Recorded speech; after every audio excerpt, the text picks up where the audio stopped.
What is up, guys? It's DopeIsJay bringing you guys my impressions and thoughts on the Halo Infinite preview that we just had this previous weekend. And man, I had a lot of fun. I'm a huge big Halo fan, and I must say, like, this game does feel amazing, from the movement to the weapons to the map designs. We're going to be talking about all of that today and how they improved this game over Halo 5 and Halo 4. This being 343 Industries' third Halo game into the franchise. And yeah, we're going to get into it. We're going to get into the nitty-gritty and give you guys some details while playing some really fun gameplay in the background for you guys. And hopefully you guys enjoy. Now, I am going to be comparing this game to Halo 4 and Halo 5 a lot because this is a 343 Industries game. And I have to say, this is the best entry in terms of the feel of the multiplayer because they didn't make any radical departures from the game like they did with Halo 4. I felt like Halo 5 did bring it back to a more classic feel, but you did have the thruster pack, which a lot of people didn't like. I didn't mind it, but it did add a bit of complexity to the gameplay in the sense that it promoted more of a higher skill tier of play. When you have people navigating around the map with a thruster pack, it adds another layer of skill to the game, which I don't mind, but a lot of people didn't enjoy that aspect of the game, so they completely took it out. I think it's a pickup, even though we didn't have it in the flight. Someone did take a screenshot and seen it somewhere, so it might make a return, but it's not a part of the core mechanic of what you start off on the map with Halo Infinite, so that's a great thing. And on the note of Halo 4, Halo 4 wasn't a hit multiplayer wise because they tried to appeal to the casual audience that played Call of Duty with custom loadouts. And when you go on the kill streak, there's an orbital drop, and it took away from what Halo really is about.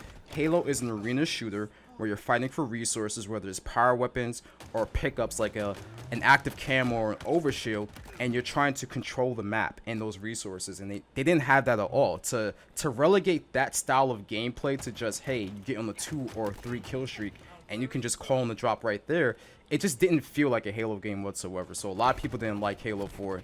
Halo 5 was a step in the right direction, and now Halo Infinite is coming full circle with learning the lessons of Halo 4 and Halo 5 and making this game the most complete multiplayer experience that you can play right now. And I really do enjoy the aspect of this game of, hey, like, the movement's not too intricate, the weapons feel amazing. I mean, the pistol isn't really OP. One of the things I didn't like about Halo 5 was that it's pistol heavy. That's one of the main guns that people were using. The BR didn't feel amazing unless you were using the Halo 2 BR, which we'll talk about that in later on in the video, as well as the AR. The AR was decent in that game. It definitely was an improvement, but the assault rifle inside Halo Infinite feels great. I love it. It packs a punch. You can melt people with it. And that range, if you're using something like the Commando or the BR, hey, you know, you're not going to compete with the AR. The AR is mainly used to be a mid-range to up-close weapon.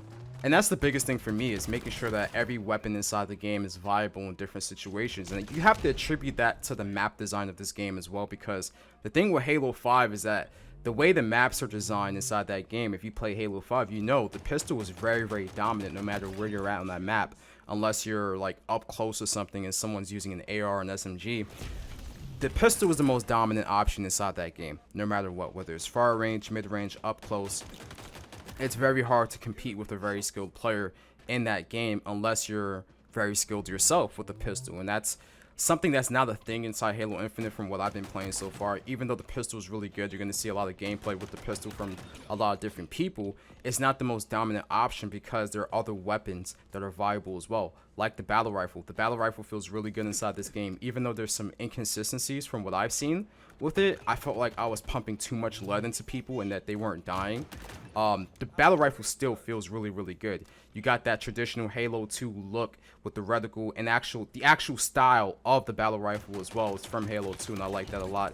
I didn't like the reticle inside Halo 5 with the battle rifle. That's why I said, like, the only time I would really use the BR is if the Halo 2 BR is in that game, because it was the best BR, period.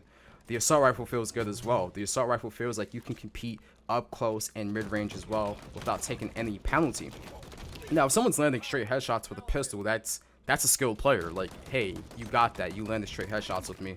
But it's not going to be competitive everywhere. You can tell, like, when you're playing this game and you're trying to map somebody with a pistol, it's not as viable as it was in Halo 5. So that's a good thing, is mixing up the gameplay.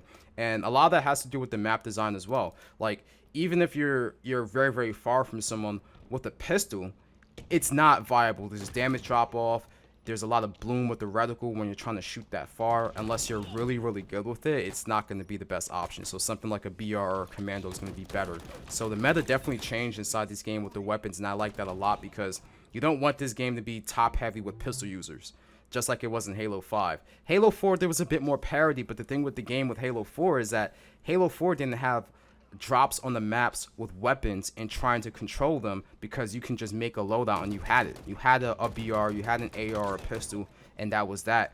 So with Halo 4 in particular, it wasn't a traditional style Halo game where you have to fight for these weapons and control them by rotating, getting spawns, and also controlling those power-ups whenever you can get them. So with Halo 4 in particular, that wasn't even a thing.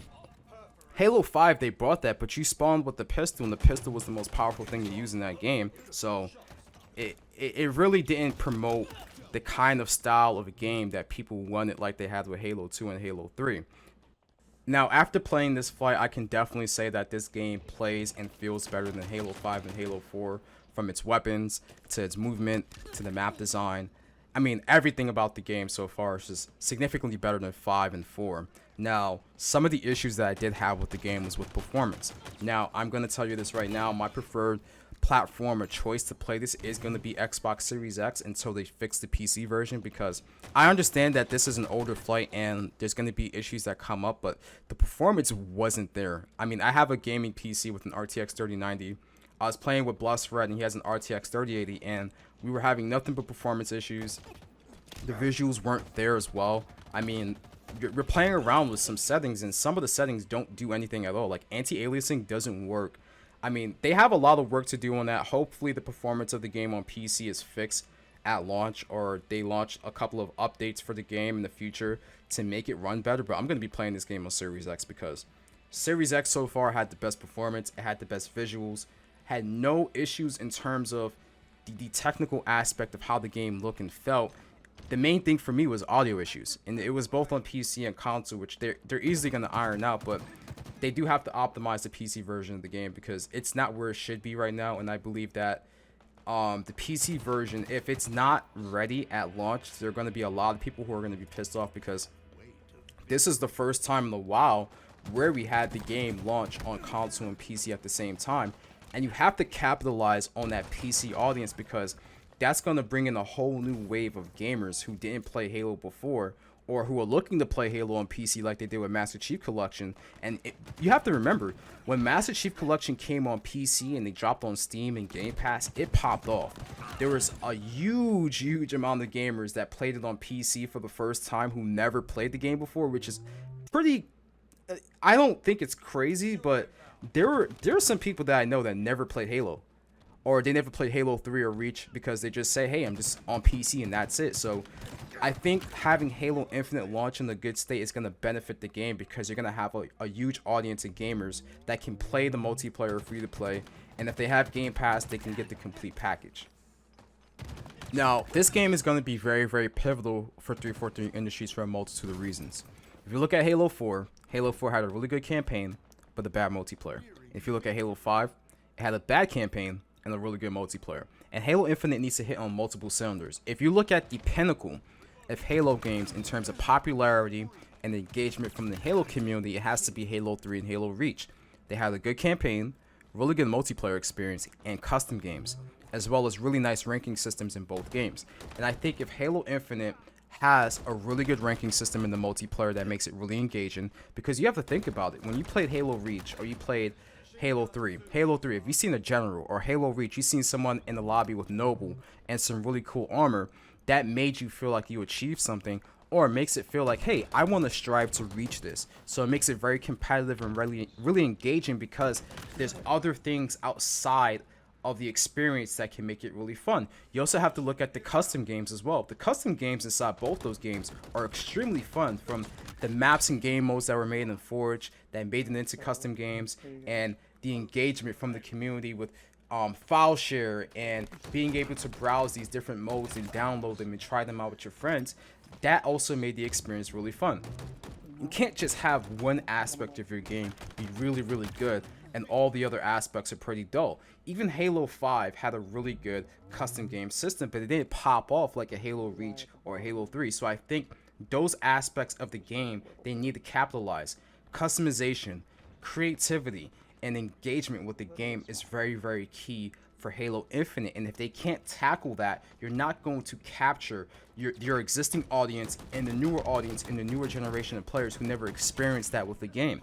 It's kind of hard to describe the experience of a Halo 3 or Halo Reach if you weren't there. If you were there, you completely understand. And people who were there, you would have conversations with them. I had conversations with many people I met in real life, whether it's through work or through my travels, like, hey, like, did you ever play Halo 3 or Halo Reach? And they're like, yeah, it was so cool. The ranking system, the customization with your Spartan, as well as the campaign was really cool. There were so many aspects of the game that made it really fun that Halo Infinite needs to capitalize on.